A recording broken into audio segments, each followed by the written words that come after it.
Greetings, truth seekers. I'm Michael Parker. This is Antidote. Today we're talking about life and death, love and drugs, Timothy Leary, Ram Dass, Richard Alpert. They're all the subjects of the new film, Dying to Know. I'm very pleased to be joined in the studio today by the director of Dying to Know, Gay Dillingham. Welcome. Oh, great to be here. I watched the film last night. I really liked it, and I love the aesthetic of the film. Clearly, this is an image from the film. But one of the things I wanted to talk to you about is I've done shows about Leary in the past and psychedelics, so I was hoping this was going to be a fresh thing. I watched the film, I loved it. Really what the film was about to me was the relationship of these two men.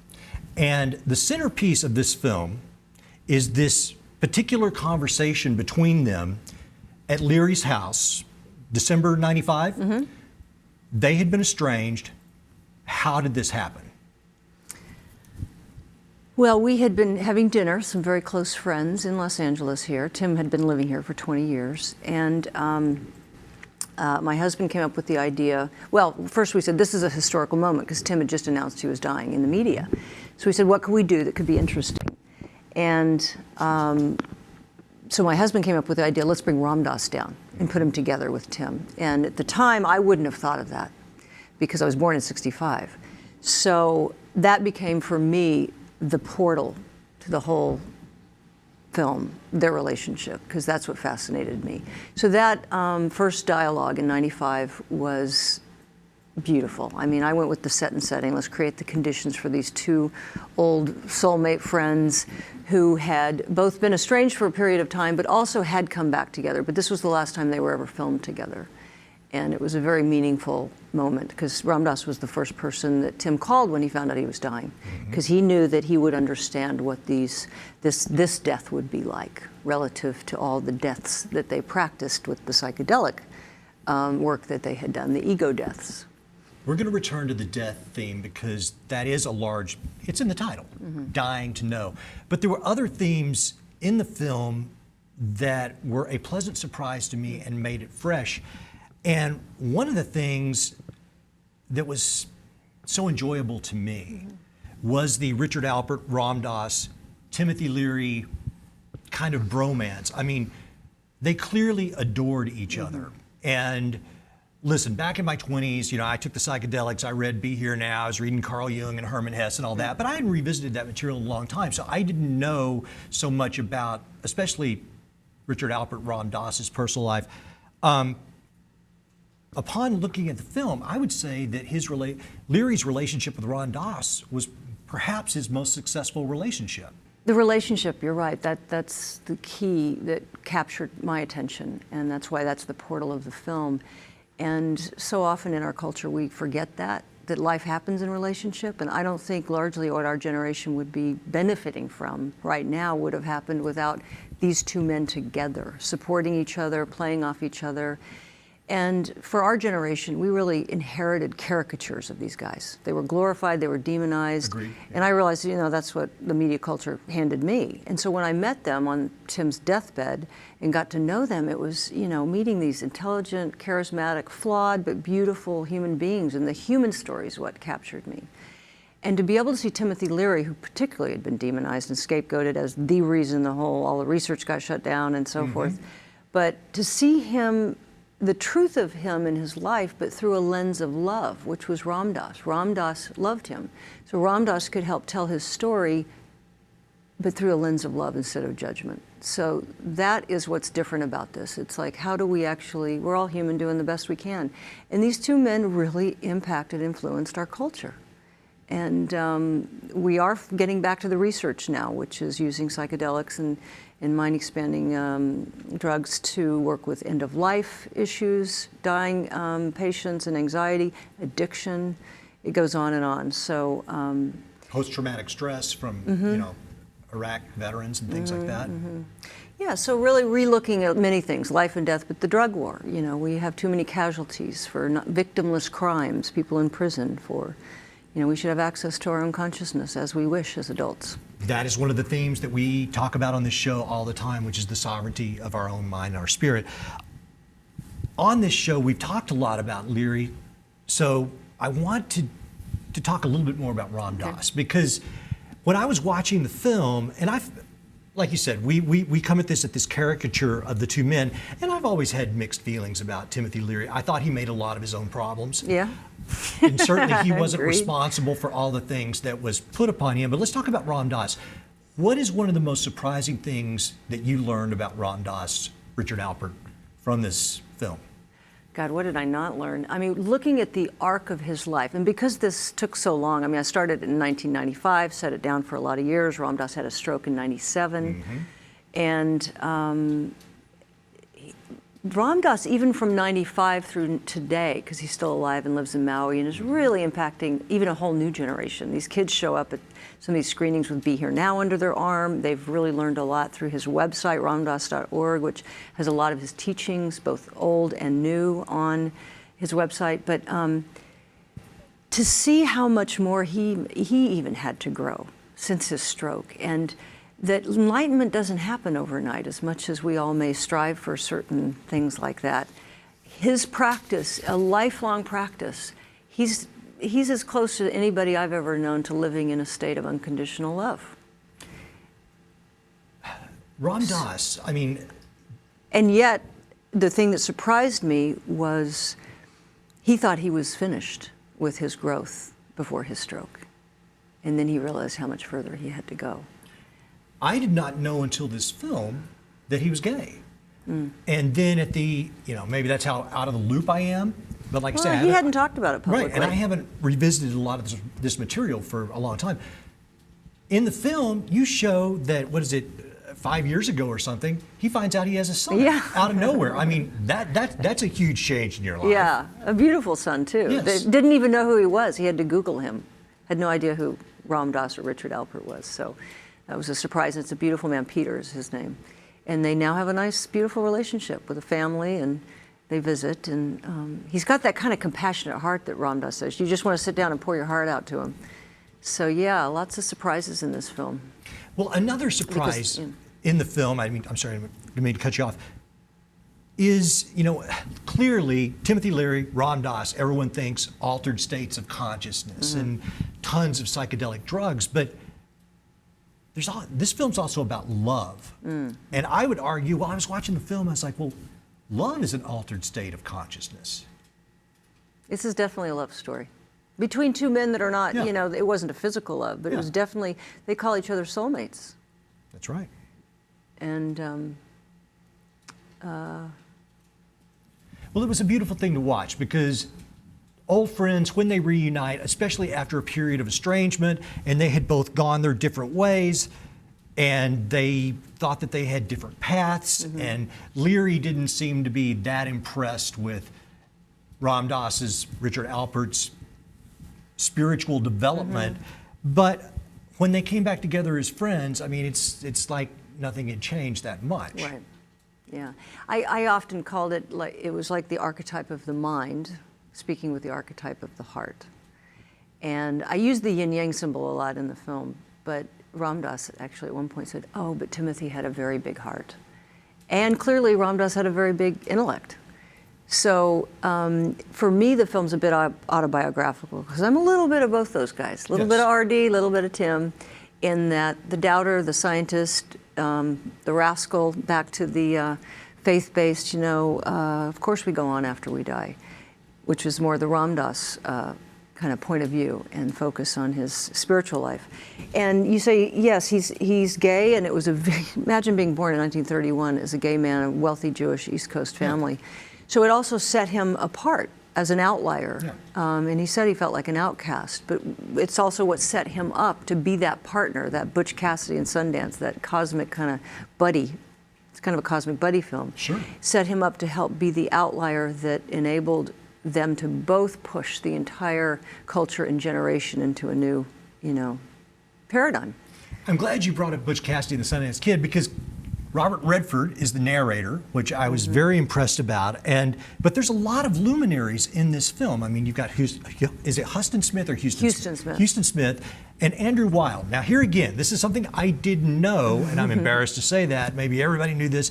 But Andrew Weil talks about the fact that his journalism was really responsible for Alpert getting fired. Yes, Talk about that. That is true. And it took me a while to figure that out, because I was doing these 2 shows for PBS for Andy that helped launch his career in the mid-90s, and we didn't know that then. It took a while to figure all that out. So, yeah, Andy was an undergraduate, and they'd made an agreement with, the Leary and Alpert had made an agreement with Harvard to only be doing the psychedelic research with the graduate students. So you'll have to see the film to get into more detail, but it was Andy Weil, as an undergraduate, that wrote the investigative journalism that got Alpert fired, Richard Alpert, Ram Dass fired. And I also, you know, it took quite a while, but they did finally have a full reconciliation. And Andy came out to Hawaii and spent time with Ram Dass. It was a really good thing. And so I actually waited for that to happen before even doing the interview. And then Houston Smith was part of the Good Friday experiment back in the 60s, where they gave psilocybin to seminary students. And 90% of those seminary students, it changed their life. They had truly mystical, transcendent kind of experiences through that experiment that Leary and Alpert designed, called the Good Friday experiment. I was trying to imagine what that would be like, because they were at a particular church on Good Friday when they're in Boston. Yeah, and they've all been dosed. It's like I was just trying to talk about set and setting. I mean, that is late. Half of them were dosed and half of them weren't. Okay, so there was a So it was a bit of a control group, and the people who weren't were sitting in the pews listening. So bored. Well, I mean, I don't know. I can't say if they were or weren't, but they were certainly behaving. They were sitting in the pews listening to the sermon, as one does in church. Right, and the ones you could very clearly tell immediately who had the actual psilocybin, because they're looking at the stained glass and they're just wandering around the church being in awe. And that's what Houston Smith said. You know, he soon felt the awe coming over him. When I took psychedelics, the thing that I noticed right away, and I grew up, you know, going to church, going to Methodist church, I was like, and this is no slam on Methodist church or religion, but you're from Texas, I'm from Oklahoma, exactly. Presbyterian Methodist. Yeah, I was so bored. I was like, well, wait a minute, this is religion. So this is this thing that's supposed to fill me with this feeling. And rock and roll almost got me there.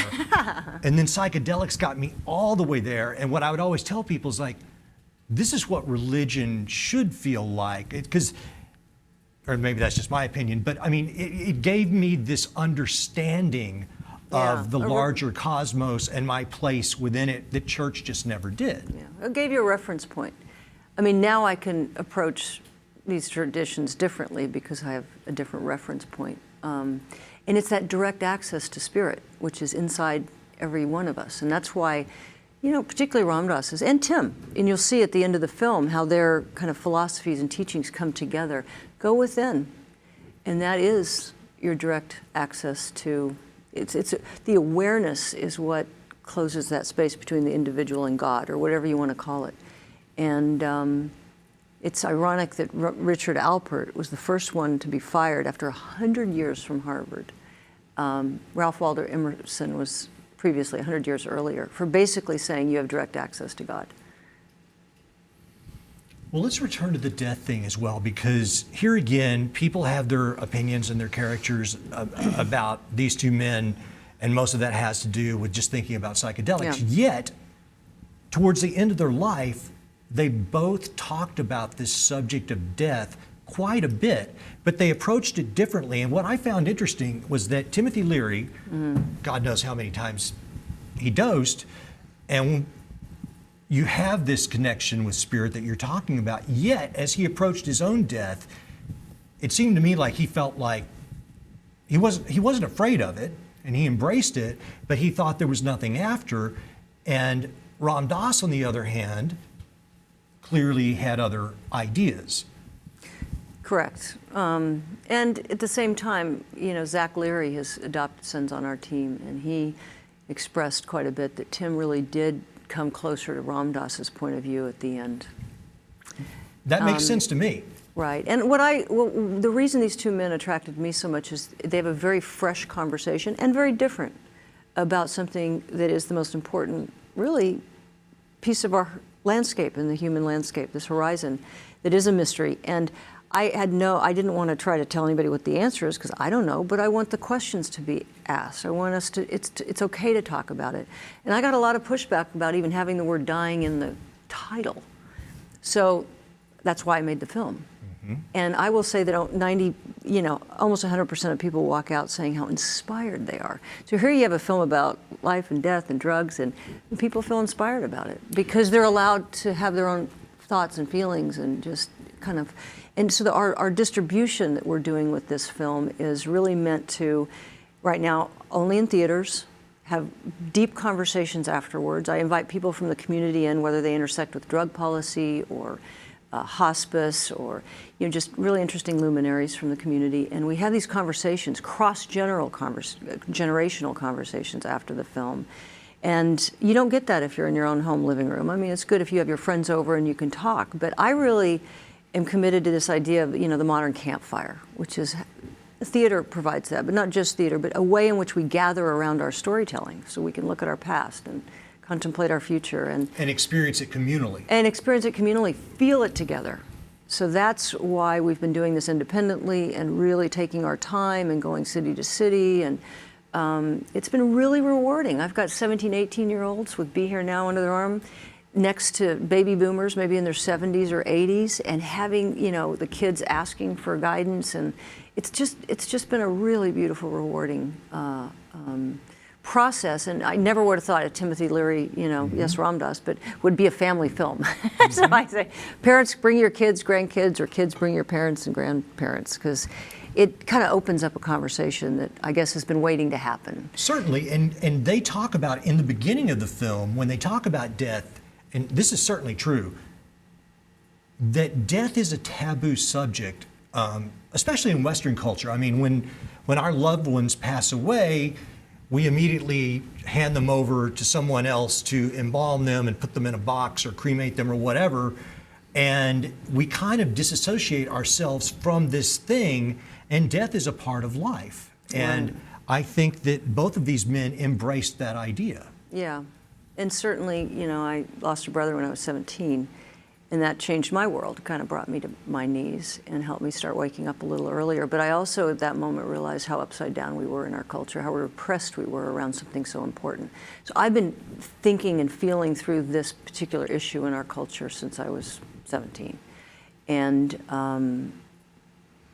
I think because we don't really hold it on our shoulder, place it ourselves in that circle of life, which is where nature lives, life and death. And until we can do that, we can't actually deal with these bigger things in front of us: violence, nuclear weapons, climate change. And well, these are the most central issues. I mean, you mentioned that people walk away inspired. I certainly did, and one of my pet peeves is that saying that everything happens for a reason. I've never believed that. I thought it was a cop-out. But it's so weird that I would see this film at this particular time. I lost my brother as well several years ago, and it was the most devastating thing I ever went through in my life. And I just got back from taking care of my father, who just had a very serious heart surgery. It was a complete shock to us. And there was the very strong possibility that he was going to die. So he had heart surgery 2 weeks ago, quadruple bypass. Wow. And so for 2 weeks, I'm sitting there either in hospitals or my parents' condominium, contemplating my life and what all of this means to me. And then I see your film. And what Ram Dass says to the people that were around Timothy Leary at the time of his passing, and gets back to this communal thing, which is that he wasn't trying to bring Tim back, but he was trying to allow midwife, and to allow the people who loved him to have this communal experience, and helped coach them in how to be with him. Don't be linear. Allow his mind to flow and drift, and talk about all the beautiful things he did in his life, which is one of the ways you can midwife. Because Ram Dass started the Dying Project, and the psychedelics took him to that place, which was, to help in that transition. And, what a tender time that, you're so close to your father, because my father died of a heart attack as well. And you feel the preciousness of life and get to hopefully spend that quality time with your loved ones before they go. But also you get the message that in the film that, listen, this is part of life, and it is up to us to maybe separate ourselves from this idea of the deep grief that we feel about it, and instead, I don't remember who tells the lyricist for the Grateful Dead in the film. Oh, Ram Dass tells him this, because there's a lyricist in the John film, Perry Barlow. and he describes this idea of losing someone in his life, and it was devastating. And he says at one point, "I'm a black hole for love." Yeah, You know, bottomless pit. Love bottomless goes in pit. and it just does not find bottom. And Ram Dass finally, he goes to Ram Dass and tells him this, and Ram Dass says, well, just consider that it's very, very deep. One day, that will fill up with love. That is a very powerful thing, and it's absolutely true. So this film, I thoroughly enjoyed it. You mentioned that right now it's just in theaters. I believe you guys had a special presentation of it last night. At Laemmle, at the Laemmle Royale Theater. What a great community theater. The community theaters are where we really shine because they have followings, and we did a word of mouth last night along with, and it was within 90 minutes, it was sold out of it being announced to their membership. And it was also the 20th anniversary of Tim's death yesterday. So we also had a really great reunion of some of the people that loved and family members of Tim yesterday. And last night, it was really a beautiful time. So we come back on the 17th through the 23rd of June at the Laemmle Royale, and there's 3 or 4 showings a day. We'll have events every night with different speakers, really interesting people we're pulling together. All that will be on the website in terms of who will be there, what nights, and how to buy tickets and all of that. The Laemmle website as well as our website. Well, we're going to post all the links to the film and to places to see it. I thoroughly enjoyed it. I think everyone should see this film. And like I say, it was a breath of fresh air to me. It was not what I expected. I loved the music. I loved the aesthetic. I loved the graphics. I loved the fun. I loved the bromance. I mean, it was just good vibes, and I thoroughly enjoyed it.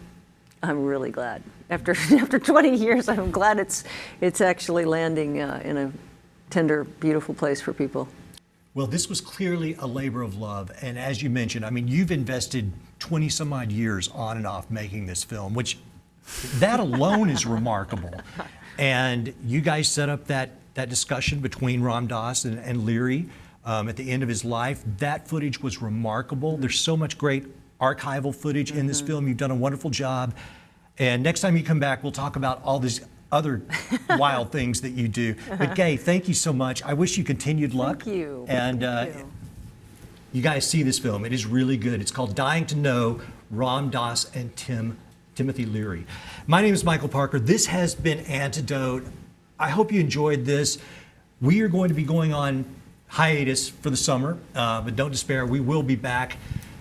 I hope wherever you are, you have a great vacation, great summer. And as I tell you every week, it's on us all. You, me, every single one of us. We're the antidote. Turn on, tune in, and drop out. Now, this may sound reckless advice today, but it's the oldest advice that philosophers and religious leaders have passed on. Detach, drop out, find what's within. And I stand by that statement. I knew he was an outlaw. I think I've lived one of the most interesting lives of anyone in the 20th century.